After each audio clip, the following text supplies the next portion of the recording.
Quand on pense aux champions les plus puissants du lore, on pense tout de suite aux manifestations, aux demi-dieux du Freljord, les transfigurés, les Darkin. Mais il y a un champion que personnellement je mets dans le top 5 des plus puissants de Runeterra et qui pourrait en surprendre beaucoup. C'est Nilah. Et Legends of Runeterra nous a encore régalé en l'ajoutant elle et une poignée d'autres cartes au jeu, et ces nouveaux ajouts permettent d'élaborer un peu ce qu'on connaît de ce champion. Jusqu'à présent, on n'avait accès qu'à sa biographie et la color story de sa sortie, tête à tête chez Bill la Coquille. Mais c'est complètement normal, vu qu'elle est sortie il y a à peine plus d'1 an.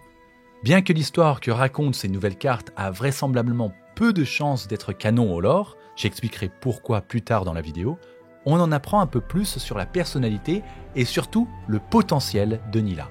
Mais avant d'aller dans le détail de ces cartes, j'aimerais faire un point sur ce qu'on connaissait déjà d'elle dans le lore, parce qu'il y a des informations très intéressantes. Nilah vient de Katkan, un royaume voisin de Kamavor, qui se trouve donc sur le continent à l'est de la carte de Runeterra que nous connaissons tous. Quand elle était petite, elle avait un autre nom que personne ne connaît, et elle adorait lire les histoires épiques d'aventure. L'apparition des premiers dragons, la légende de la chute de Viego, l'origine de l'univers. Et il y avait une histoire en particulier qu'elle aimait par-dessus toutes les autres, le cycle d'Ashlech. Elle raconte l'histoire du Seigneur de la Joie, une bête qui terrorisait le monde entier en compagnie de ses 9 frères et sœurs, les démons primordiaux. D'après l'histoire, Ashlech tenta de consumer le royaume des dieux, mais les dieux terrassèrent le monstre et l'enfermèrent au plus profond d'un lac infini aux 1000 reflets, au 7e niveau des enfers, là où un ordre de héros mythiques le maintiendrait prisonnier. Avec le temps, Nilah a trouvé des indices et réussi à percer le mystère de cette histoire. Et elle a compris que Ashlech avait été enfermé sous la capitale de Katkan. Elle n'a alors pas hésité une seconde et elle est partie à la recherche de l'ordre secret de héros pour tenter d'en devenir membre. Et alors, la jeune fille a disparu. Mais pas que. Tous les souvenirs d'elle ont été effacés des mémoires de ses amis, sa famille, tous ceux qu'elle avait croisés au cours de sa vie. C'est comme si elle n'avait jamais existé. Et ce n'est que 10 ans plus tard qu'elle est réapparue sous le nom de Nilah, un sourire ineffaçable aux lèvres et une puissance terrifiante en poche. On ne sait pas comment, mais elle a maintenant accès au pouvoir de Ashlech, le démon primordial de la joie, et s'en sert pour affronter des créatures toujours plus grandes et dangereuses. Elle a vaincu des monstres terriblement puissants, comme Grand-Mère Vipère, la mère de tous les dragons kamavoriens, ou encore Nabavelicus, un demi-dieu fou qui a commis d'innombrables atrocités. Elle s'est également lancée à la chasse aux démons pour préserver la tranquillité de Katkan. Mais lors du réveil récent de Viego, la brume noire qui s'est propagée à travers le monde a eu un effet étrange sur les démons, à tel point que Nilah a quitté sa terre natale pour se rendre à Bilgewater à la recherche de ceux qui avaient réussi à enfermer le roi déchu. Apparemment, c'est la première fois en 700 ans qu'une personne de Katkan se rend à Bilgewater, et dès son premier jour là-bas, elle a déjà commencé à tuer des monstres marins de plusieurs dizaines de mètres de long. Puis, elle est tombée sur Graves.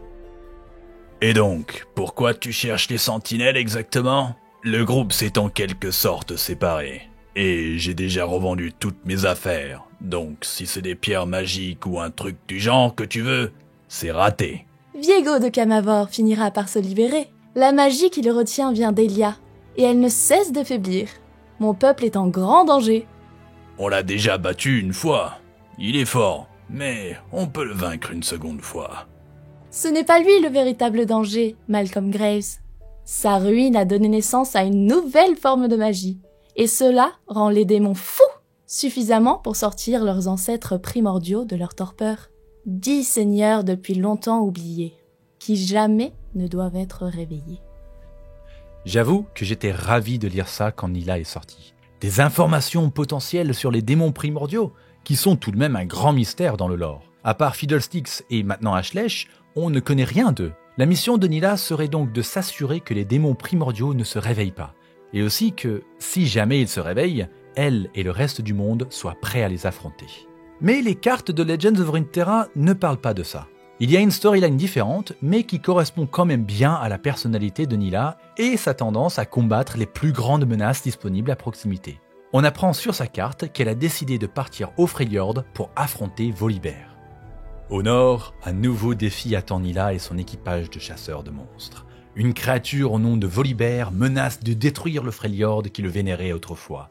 Pour Nilah, l'idée d'affronter un être que d'aucuns qualifieraient de divin est une opportunité inespérée, sans compter toutes les monstruosités mineures qu'elle pourra ajouter à sa liste sur le chemin. Nilah a donc un équipage ainsi qu'un bateau, le Danseur des Marais, et part de Bilgewater en direction du Freljord. On a une citation d'un tavernier de Bilgewater qui nous parle justement de ce bateau. « Aucun navire de Bilgewater n'est aussi rapide que celui-là, avec sa silhouette étrange. Et il est maniable en plus. Le capitaine est pour le moins unique, mais elle a l'air de savoir ce qu'elle fait. On pourrait peut-être apprendre 2 ou 3 trucs en l'observant. » En chemin, ils croisent, comme prévu, une monstruosité mineure, comme Nilah l'appelle. Il s'agit de Yasila, la figure de proue des profondeurs, une espèce de monstre marin démoniaque. Elle se trouve aux alentours de Piltover, et c'est ce même monstre dont on peut apercevoir les tentacules dans la carte de Janna. Il semblerait donc que Nilah et Janna s'allient pour l'affronter et la vaincre, comme en témoignent leurs interactions in-game. Je t'aiderai dans ton combat contre les monstres, Nilah. Ce sont les monstres qui ont besoin d'aide. Un détail extrêmement intéressant selon moi, c'est que Yasila est directement inspirée de la mythologie grecque. Et du coup, j'aimerais faire une petite parenthèse pour parler de la légende dont elle est inspirée. L'histoire en question est celle de Scylla, qui était autrefois une nymphe d'une grande beauté. La divinité marine Glaucos est tombé amoureux d'elle, mais Scylla l'a repoussée. Alors Glaucos a fait appel à la magicienne Circé pour lui concocter un filtre d'amour. Mais Circé était elle-même amoureuse de Glaucos, et par jalousie, elle a créé un poison à la place qu'elle a donné au dieu pour qu'il le verse dans la fontaine où Scylla avait l'habitude de se baigner. La nymphe a alors été transformée en un monstre marin hideux, et en voyant sa métamorphose, Scylla s'est précipitée dans la mer où elle a commencé à terroriser les marins. Scylla est souvent associée à Charybde, une jeune fille qui, elle, a été transformée par Zeus en un terrible tourbillon marin qui engloutit tout ce qui passe à proximité d'elle.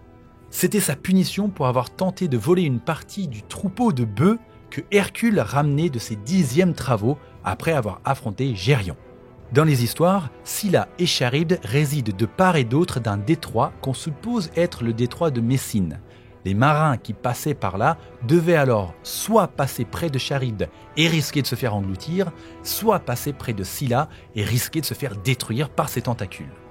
Aujourd'hui, l'expression « tomber de Charybde en Scylla » signifie éviter un danger en s'exposant à un autre pire encore ou aller de mal en pire. Aussi, si vous avez lu Percy Jackson, Scylla et Charybde sont présents dans le 2e tome, La mer des monstres. Avec cette info en tête, retour aux cartes, parce que la citation sur la carte de Yasila, c'est « Bien, Yasila, tu es en effet bien vieille pour qu'Ashlech connaisse ton nom. Jeune, vieille, belle ou laide, ça n'a en vérité aucune importance. Il n'y a pas plus grand bonheur pour un monstre que de mourir de ma lame en pleine mer. » Ashlech connaît donc la légende de Yasila, ou peut-être même qu'il la connaît elle directement, ce qui crée un parallèle direct entre les anciennes légendes de la mythologie grecque de notre monde et les événements anciens de Runeterra. C'est un détail que j'imagine très peu de personnes ont remarqué, mais c'est incroyablement bien trouvé par l'équipe de Legends of Runeterra. L'affrontement entre Yasila et l'équipage de Nilah est visible à travers plusieurs cartes. On a d'abord le sage timonier qui protège le navire contre les tentacules du monstre en utilisant un sort qui ressemble au W de Nilah sur LoL d'ailleurs. Il y a également le préposé au défi qui attaque les tentacules en lui lâchant un bon taunt. « Non mais tu n'essayes même pas là, je suis obligé de me retenir et franchement, ça me gonfle !» Et enfin, on a la version level up de Nilah qui coupe une tentacule en 3 d'un simple coup de fouet. « Monstre, je suis Nilah de la 7e strate. C'est de mon nom et non du tien qu'on se souviendra. » On ne sait pas s'ils finissent par tuer Yasila ou si le monstre marin arrive à s'enfuir, mais personnellement je ne donne pas cher de sa peau. Après cet affrontement, Nilah et son équipage continuent donc leur chemin jusqu'au Freljord, mais c'est bien seul que Nilah part défier Volibear. Évidemment, la réaction de Volibear quand il voit Nilah est celle qu'on pouvait attendre de lui. « À genoux, mortel, à genoux, et je t'épargnerai peut-être. Tu es faible, mais tu peux peut-être me servir. À genoux devant moi, ou disparais à jamais !» L'interaction qu'il y a in-game quand ces deux champions se retrouvent face à face est également très drôle. There can be no ice without water, Volibear. Ah, what is water but ice that is weak? La glace ne peut pas exister sans eau, Volibear. Ce à quoi il répond: Qu'est-ce que l'eau si ce n'est de la glace devenue faible? La traduction française officielle qu'ils ont utilisée est moins bien par contre, je trouve. Il n'y a jamais de glace sans eau, Volibear. Qu'est-ce que l'eau si ce n'est de la glace fondue? Dans la version Level Up de Volibear, on le voit donc qui se déchaîne, les éclairs qui partent dans tous les sens, avec Nilah, toute petite, au milieu de cette tempête divine, certainement en train de passer le meilleur moment de sa vie. Tu oses m'insulter avec ton défi, frêle petite venue d'un pays lointain. Je suis le cœur de la toundra, je suis la tempête, et je te promets une mort oubliable. Et si vous avez bien fait attention, c'est la deuxième fois qu'on nous parle du fait d'être oublié. La première fois sur la carte de Nilah, c'est de mon nom et non du tien qu'on se souviendra, et maintenant avec Volibear, qui lui promet une mort oubliable. C'est ici bien sûr une référence à la biographie de Nilah et le fait que, quand elle a disparu en partant à la recherche de la 7e strate, toutes les personnes qui l'avaient connue l'ont oubliée. Maintenant, Nilah veut s'assurer de rentrer dans les légendes et que le monde se rappelle d'elle. Encore une fois, on ne connaît pas l'issue de cette bataille, mais on peut se douter que Volibear ne va pas mourir, et Nilah non plus. Riot ne peut pas tuer un de ses champions. Et c'est pour cette raison que je disais au début de la vidéo que cette histoire racontée via les cartes a peu de chances d'être canon au lore. De toute façon, à partir du moment où un événement dans Legends of Runeterra a trop de conséquences sur l'état de Runeterra, je considère que ce n'est pas canon. Comme la fin du monde dans la saga des Darkin par exemple. Après, on peut se dire que Nilah et Volibear peuvent s'affronter dans une bataille titanesque sans pour autant que l'un d'entre eux ne meure. Un peu comme quand Rengar et Kha'Zix se sont affrontés. Arrivés à bout de force, ils sont partis chacun de leur côté. Ça ne colle pas trop à leur personnalité de laisser partir un adversaire en vie, mais ça reste une possibilité si jamais Riot veut que cette histoire soit canon.